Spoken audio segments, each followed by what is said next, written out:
Okay. So I want to focus your attention to May 27, 2015. Do you recall if you were working on that day? Yes. And do you remember what shift you were working on that day? Day shift. Now, while you were working, did you respond to a call at...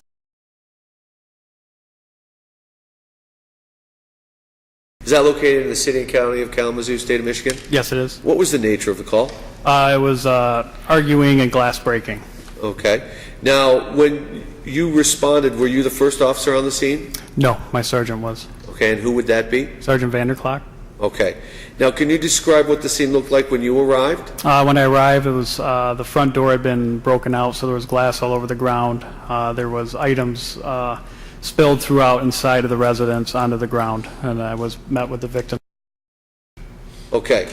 So you said when you arrived the door was broken. Can you describe the door that you're referring to?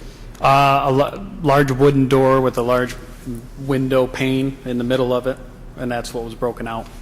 And where on the house was this door located? On the front. So it would be what would commonly referred to as the front door? Correct.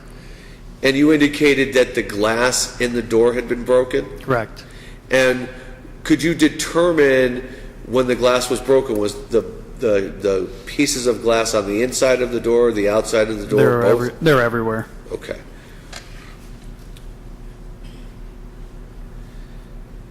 Now, you indicated that you had an opportunity to have contact with the scene? Yes. Now, well, let's start here. Can you describe for us what her demeanor was like when you first saw her? Frantic and scared. Now, as a result of your communications with her, was it determined that as part of your investigation you were looking for any particular individual? Yes. And who would that individual be? Brenton Spaulding. And as a result of the interview with Ms. and without going into the details of the statement she made to you, were you interested in talking to him about any particular crime? Yes. And what would that be? Felonious assault and home invasion. Okay. And what was the nature of the felonious assault? Using a glass shard, threatening her life. Okay. Now, when you first arrived at the scene and while you were there, did you ever see Brenton Spaulding at the scene of 726 West South Street? No. Did you see him at any point during your investigation then? Yes. When did you first see that person? While I was on scene, Officer Erik Schaefer had advised he had found Brenton Spaulding walking in the Vine neighborhood and that he was refusing orders to stop and comply. And then I drove to the area where they were walking towards. And I'm going to move this along a little bit. Was the individual that was referred to by Officer Schaefer essentially or eventually taken into custody? Yes. And were you present when that happened? Yes. Can you describe what that person was wearing when they were taken into custody? Pink robe. Okay. Anything else underneath the robe? Not that I recall, no. It's been quite a while. Okay. Now, were you able to identify the person in the pink robe that was taken into custody? Yes. And who was that person? Brenton Spaulding. Now, if you were to see that person again, would you recognize that person? Yes. Person in the courtroom here today? Yes. And can you describe that person and describe something that person is wearing? He's seated over there in the brown suit jacket at the table. Thank you. May the record reflect the witnesses identify the defendant? Yes. Now, when the defendant was stopped and ultimately taken into custody, was his person searched? Yes. And were there any items of interest to the investigation found during that search? Yes. And can you describe what those items were? There was some items taken from the house. I believe there was a Western ID taken from the house, as well as some personal items like a stuffed animal. And then in the small of his back, there was a large piece of glass located that was hidden in the small of his back. Okay. Did you find any other objects on that day? I believe there was a baseball bat found. That's all I can recall at this time. And did you interview any other witnesses as it related to the investigation? A neighbor. And do you recall that person's name? Okay. Thank you. I have no more questions for this witness, Your Honor.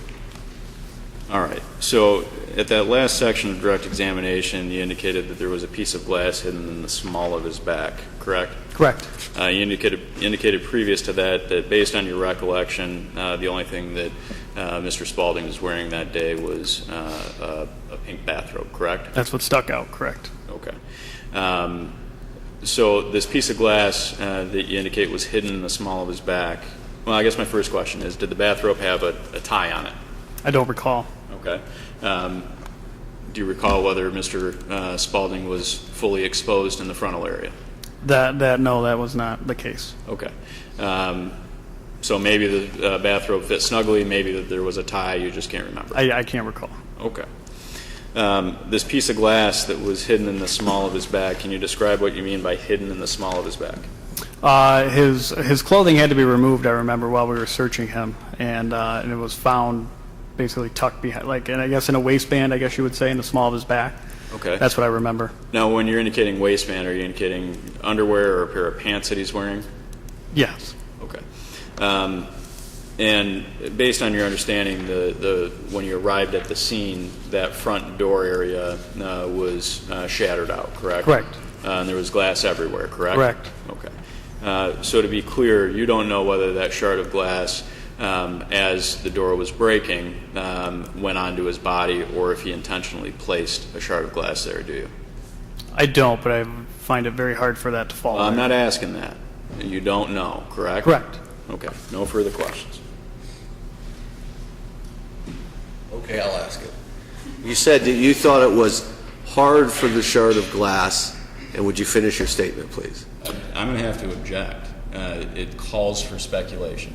The just lead into the statement that he was about to make, I find it hard to believe. He doesn't know.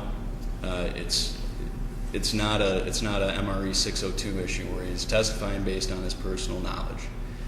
He is purely speculating. Your Honor, I believe the witness should be allowed to have the opportunity to... Why don't you lay a foundation for what it looked like? I may or may not allow that question. All right. Did you see the shard of glass as it was located, or as it was found on the person of the defendant? Yes. And you've described that as being in the small of his back. Correct. And you indicated that it was inside a band of some kind, whether that be undershorts or a pair of pants or a pair of shorts, piece of clothing. Correct. And when you first saw the defendant, you described him as having a pink robe on. Correct.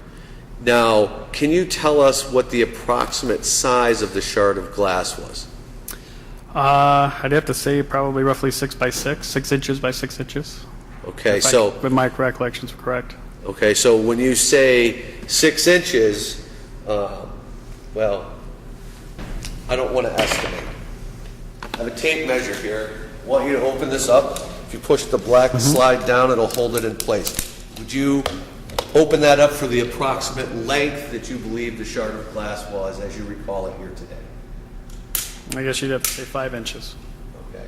So 5 inches as we see here on the tape measure. And you said you estimated its width. Would you estimate its width at approximately the same length as we see on the tape measure here? Correct. Roughly, yeah. It's not a perfect square since it's a shard of glass, but yeah. Within the general size, it's a 5 by 5 square, I'd say. Okay. So how thick would you estimate this piece of glass was? It was a abnormally thick piece of glass. It stuck out. It was probably at least a ½ inch thick. Okay. It was surprisingly thick. Now, you described that the front door and that the glass was broken. Correct. Now, can you describe the glass that was in the door? It matched the thickness. It appeared to be the same glass that was from the door. Okay. So this person is going or walking down the street and then is taken into custody. Is that correct? Correct. Do you know how the person was taken into custody? He was thrown down to the ground. And by whom? Sergeant Vanderclock. Okay. And while he was thrown down on the ground, did the shard of glass did it fall out of whatever waistband it was that it was holding it in place? No, it wasn't until we searched him and found it. And the pink robe, was that over top of the shard of glass, or was the shard of glass on the outside of the pink robe? And the pink robe? The robe would have been over on top. Okay.